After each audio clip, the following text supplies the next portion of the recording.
Students, Jharkhand RS classes में आप लोगों का बहुत बहुत अभिनंदन और बहुत बहुत स्वागत। तो प्रीवियस वीडियो में हमने देखा था सरफेस टेंशन से रिलेटेड जो भी कंटेंट दिया आपको, उम्मीद है कि आप लोगों ने अच्छी तरह से समझा होगा, उसे सीखा होगा और दोस्तों तक शेयर भी किया होगा। आज सरफेस टेंशन से ही रिलेटेड यानी उसी थ्योरी को लेकर आए हैं, उसी से रिलेटेड जो बचे हुए पोर्शन थे उसको हम लोग देखेंगे और इसे अंत तक जरूर देखें, क्योंकि ये जो वीडियो है इस वीडियो से यानी कि ये जो हम करने जा रहे हैं सेशन, इससे 1 नंबर यानी 1 मार्क्स आपके एग्जाम्स के लिए 1 या 2 मार्क्स आने ही हैं, तय है कि इस पोर्शन से जो हम करने जा रहे हैं आते ही आते हैं। चलिए देखते हैं, इसके बारे में समझेंगे हम लोग, ठीक है। वीडियो को अंत तक वॉच जरूर कीजिएगा। चलिए, तो सरफेस टेंशन जैसे प्रीवियस वीडियो में हमने पढ़ा था कि सरफेस टेंशन क्या है, द्रवों पर लगने वाला एक तनाव है, तो उसी से हम थोड़ा फॉर्मूला को निकालेंगे और समझेंगे। चलिए, तो ये देखिए एक सतह है, द्रव का सतह है, ठीक है। हम इसमें क्या करते हैं कि एक इमेजिनरी लाइन यानी काल्पनिक लाइन, ठीक है, रेखा को हमने ड्रॉ कर रखा है ना। अब इस काल्पनिक रेखा यानी काल्पनिक लाइन, ठीक है, पे इमेजिनरी लाइन पे एक परपेंडिकुलर एक बल लगेगा, ठीक है। मान लीजिए कि ये बल लग रहा है F बल, किस पे लगेगा, ये इमेजिनरी लाइन पे। तो हम इसको ऐसे लिख सकते हैं कि L लंबाई पर लगने वाला बल वो होगा हमारा F, ठीक है। देख रहे होंगे कि L लंबाई है, उस पे F बल लग रहा है, ये पृष्ठ पूरा द्रव का पृष्ठ है। अब देखिए L लंबाई पर लगने वाला बल F है, तो हम कहें यदि कि यूनिट यानी ऐसे कहते हैं इसको, है ना, इकाई लंबाई पर, कितना, इकाई लंबाई, इकाई लेंथ पर यानी 1 हम कह दें, ठीक है। इकाई लंबाई पर लगने वाला बल जो हमारा 1 यूनिट हो गया ना, 1 यूनिट पे लगने वाला बल हमारा होगा F/L, क्लियर। तो हम इससे सरफेस टेंशन को ऐसे हम डिफाइन कर सकते हैं कि इकाई लंबाई यानी कि द्रव के सतह पर इकाई लंबाई पर लगने वाला बल आपका क्या है, पृष्ठ तनाव है। चलिए, तो इसको हम ऐसे लिख सकते हैं F/L। अब बताइए कि F का जो SI मात्रक होता है यानी बल का, वो होता है हमारा न्यूटन और लंबाई का मात्रक होगा हमारा मीटर। तो क्या होगा, ऐसे इसको हम लिख सकते हैं न्यूटन पर मीटर, या इसी को हम लिख सकते हैं न्यूटन मीटर पे इनवर्स, ठीक है। तो देखिए ये बहुत ही इंपॉर्टेंट है और प्रीवियस एग्जाम्स में देखने को मिला है कि सरफेस टेंशन का जो ऐसा यूनिट है उस पे क्वेश्चन बनते हैं, ठीक है। चलिए, अब थोड़ा हम बात करेंगे इसके डायमेंशन यानी विमा के बारे में, क्या होता है उसको समझेंगे। डायमेंशन से भी क्वेश्चंस देखने को मिलता ही है, तो आते हैं इसके बीमा को देखते हैं, निकालते हैं, ठीक है। तो इसको बीमा को हम निकालेंगे, यहाँ पहले हम लिख देते हैं बीमा यानी डायमेंशन। तो बल का जो फॉर्मूला होता है, जनरली डायमेंशन आप फॉर्मूला से भी मतलब फॉर्मूला को ये करके उसमें आप निकाल सकते हैं, रिलेट करके। देखिए कैसे निकालते हैं। बल का क्या होता है, मास इंटू एक्सेलरेशन यानी द्रव्यमान गुणित त्वरण होगा, और L हमारा L, ठीक है। अब देखिए ये द्रव्यमान का हम लोग लिख सकते हैं मास, कैपिटल M हम लोग मास लिखेंगे, और त्वरण जैसे देखिए त्वरण का होता है मीटर पर सेकेंड स्क्वायर, ठीक है। तो मीटर, अच्छा यहाँ थोड़ा सा कैपिटल में लिख देते हैं, अच्छा मास ही रहने देते हैं, मास इंटू एक्सेलरेशन, द्रव्यमान गुणे त्वरण ही रखते हैं इसको। अब देखिए मीटर पर सेकंड स्क्वायर होता है, इसको मीटर डिनोट कर रहे हैं, ठीक है। तो मीटर को हम लोग लिखते हैं लेंथ, और सेकंड को लिखेंगे हम लोग यानी टाइम से रिलेट करते हैं सेकंड को, तो हो जाएगा टी स्क्वायर। तो यहाँ आपका हो जाएगा इसका यदि हम बोले m का तो मास हो गया, और a का हम लोग लिखेंगे L टी स्क्वायर, और ये हमारा होगा L कैंसिल हो जाएगा और ये निकल के आएगा m/t स्क्वायर। ये बाई में है, ठीक है ना, बटा है, देख रहे होंगे m/t-2 यानी जब हम ऊपर ले जाते हैं टी स्क्वायर को तो माइनस में हो जाता है -2। अब देखिए बीमा का मतलब ये हुआ कि बीमा तीनों m l t तीनों में होना चाहिए। तीनों जो आपका मास है, लेंथ है और टाइम है, ये तीनों क्वांटिटी में होना चाहिए। तो इसको हम लोग L यहाँ से गायब है, तो अब यहाँ L कैसे लाते हैं, इसको देखिए लाते हैं। L को हम लिख सकते हैं L⁻0 यानी L नॉट का मतलब हुआ किसी भी क्वांटिटी पे यदि 0 है तो उसका किसी भी क्वांटिटी पे यदि 0, मान लीजिए कि x पे पावर 0, इसका वैल्यू कितना होता है, 1 होता है। तो यहाँ आपका ऑलरेडी 1 था, तो 1 के ऊपर हमने ऐसा लिखा। तो इस तरह से हमने देखा कि जो बीमा का ये सरफेस टेंशन का जो बीमा होता है वो होता है m/t-2 L0, ठीक है। ये हमने बीमा की बात की। अच्छा, कभी कभी एग्जाम में सरफेस टेंशन के बारे में ये पूछा जाता है कि जैसे मान लीजिए कि यूनिट दिया आपका इकाई एसआई यूनिट, कभी कभी ऐसा होता है कि दे देता है जूल पर मीटर स्क्वायर। देखिए कभी ये भी देता है, तो ये कैसे आया इसको थोड़ा हम समझेंगे अच्छी तरह से, ये कैसे आया, क्योंकि एग्जाम में ये या फिर ये दोनों में से कोई एक देता है, तो यदि वो नहीं देता है तो इस पर जाना होगा, ठीक है। चलिए आते हैं, देखते हैं कैसे होता है। तो टेंशन इज इक्वल टू, हमने क्या देखा, F बाई एल देखा, फिर से इसको देख लेते हैं, F बाई एल। और जो F है बल, ऐसा करते हैं कि हम L से यहां भी इंटू करते हैं और नीचे भी इंटू करते हैं L से, तो L क्या, L इंटू एल स्क्वायर हो जाएगा, ठीक है। अब बताए F इंटू एल क्या होता है, देखिए फोर्स, यानी कि फोर्स इंटू, ठीक है, फोर्स इंटू डिस्प्लेसमेंट या लेंथ ही बोल देते हैं, ठीक है, डायरेक्ट। फोर्स इंटू डिस्प्लेसमेंट होता है वर्क, है ना, कार्य, क्या होता है, कार्य, यानी कि W वर्क होता है, ठीक। तो इसको हम लोग लिख सकते हैं वर्क यानी W, और नीचे हमारा है L स्क्वायर, तो W यानी कि वर्क का जो ऐसा यूनिट होगा वो होगा जूल, और ये जो लेंथ है, लेंथ स्क्वायर है, तो हम मीटर स्क्वायर देंगे, तो ये आ जाएगा हमारा जूल पर मीटर स्क्वायर। तो देखिए कहां से आया ये, इस तरह से हम बोलेंगे कि सरफेस टेंशन का जो ऐसा यूनिट होगा ये भी हो सकता है। तो हमने देखा कि कार्य क्या होता है, कार्य बराबर F इंटू एल, यानी कि फोर्स इंटू डिस्प्लेसमेंट या लेंथ को हम कार्य बोलेंगे, तो कार्य के जगह पे हमने जूल रखा और इस तरह से निकल के आ गया। तो ये भी काफी इंपॉर्टेंट है, इसको भी आप नोट डाउन कर ले। अच्छा, यदि सीजीएस में यदि पूछता आपसे सीजीएस में, तो सीजीएस में भी हम यहाँ लिख देते थोड़ा, सीजीएस में यदि यूनिट पूछा जाए, है ना, ग्राम इस पता ही है, सेंटीमीटर, ग्राम और सेकेंड में सीजीएस बोला जाता है इसको। तो सीजीएस में यदि पूछता है तो आप इसका ऐसा यूनिट क्या बोलेंगे, डाइन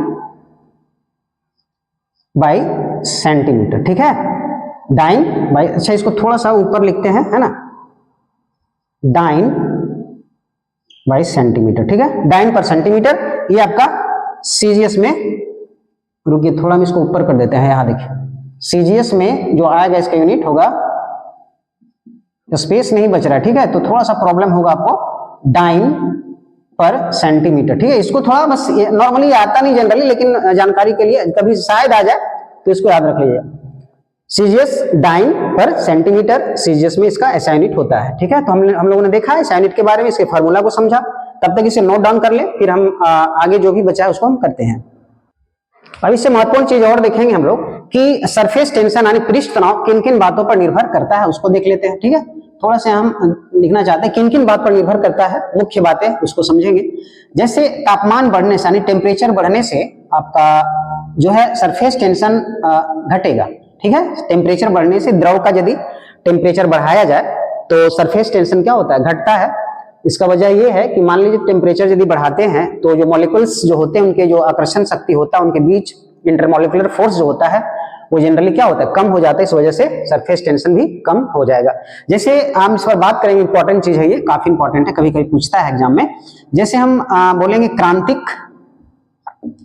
ताप, इसी को हम लोग बोलते हैं क्रिटिकल टेम्परेचर, ठीक है। ये होता क्या है क्रिटिकल टेम्परेचर, जनरली वाटर का यदि हम बात करते हैं तो उसका टेम्परेचर क्रिटिकल, जैसे एलिमेंट का काफी ज्यादा होता है क्रिटिकल टेम्परेचर, है ना, लेकिन हम यदि बात करें वाटर का तो इसका 374 डिग्री सेल्सियस के आसपास क्रिटिकल टेम्परेचर होता है। ये होता क्या है, जनरली इस टेम्परेचर पे सरफेस टेंशन ना, ये बिल्कुल सरफेस टेंशन इस टेम्परेचर पे आपका सरफेस टेंशन जो है वो जीरो हो जाता है, पृष्ठ तनाव इस टेम्परेचर पे क्या हो जाता है, जीरो हो जाता है, नगण्य हो जाता है। आखिर ये क्रिटिकल टेम्परेचर है क्या, क्रांतिक ताप है क्या, तो इससे यदि ऊपर ताप पे हम जाते हैं, इससे ताप ज्यादा बढ़ाते हैं यदि, तो कितना भी दबाव डाला जाए गैस से द्रव में परिणत नहीं होगा। जैसे जनरली क्या होता है कि गैसों को हम लोग द्रव में परिणत कर सकते हैं दबाव यदि डाला जाए, लेकिन ये एक ऐसा टेम्परेचर है, इसके ऊपर यदि जाते हैं तो उसके रूप में यानी कि फॉर्म में चेंज नहीं होता, कितना भी दबाव डाल दें तो गैस से द्रव नहीं बनता है, ठीक है। जैसे हम बात करते हैं सुपर क्रिटिकल होता है, सुपर क्रिटिकल जल की बात करते हैं यदि, तो ये जल क्या है, सुपर क्रिटिकल जल वो है जो 374 डिग्री के ऊपर का ये है, और इसमें द्रव नहीं, ये द्रव में पाया जाएगा, ना ठोस में ना गैस में पाया जाएगा, किस सिर्फ वाष्प के रूप में देखने को मिलता है ना, सुपर क्रिटिकल जल। तो आपने समझा कि क्रांतिक ताप क्या है, 374 डिग्री सेल्सियस पानी का क्रांतिक ताप होता है, इस पे सरफेस टेंशन कितना होता है, जीरो होता है। क्रांतिक ताप क्या है, हमने बताया कि यदि क्रांतिक ताप से ऊपर यदि हम तापमान को बढ़ाते हैं तो कितना भी दबाव डाला जाए उसके परिवर्तन चेंज नहीं किया जा सकता है ना, गैस को द्रव में परिणत नहीं किया जा सकता है। आगे चलते हैं, उसके बाद और देखते हैं महत्वपूर्ण चीज को किस पर डिपेंड करता है। दूसरी चीज, यदि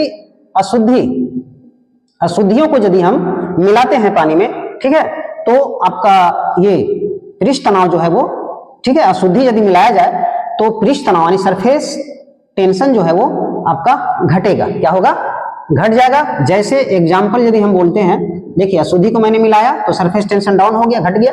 एग्जाम्पल देखिए, डिटर्जेंट या फिर हम यदि सॉप की बात करें, है ना, साबुन की बात करते हैं, तो इसमें क्या होता है ना कि यदि हम पानी में डिटर्जेंट को यदि घोलते हैं अशुद्धि के रूप में, पूरी तरह से घुलता नहीं है, लेकिन इसको समझते हैं थोड़ा।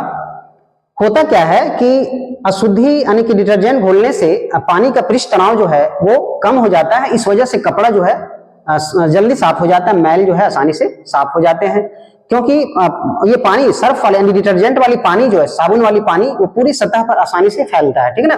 देखिए आपका सरफेस टेंशन कम होने से फैलेगा ही, ठीक है।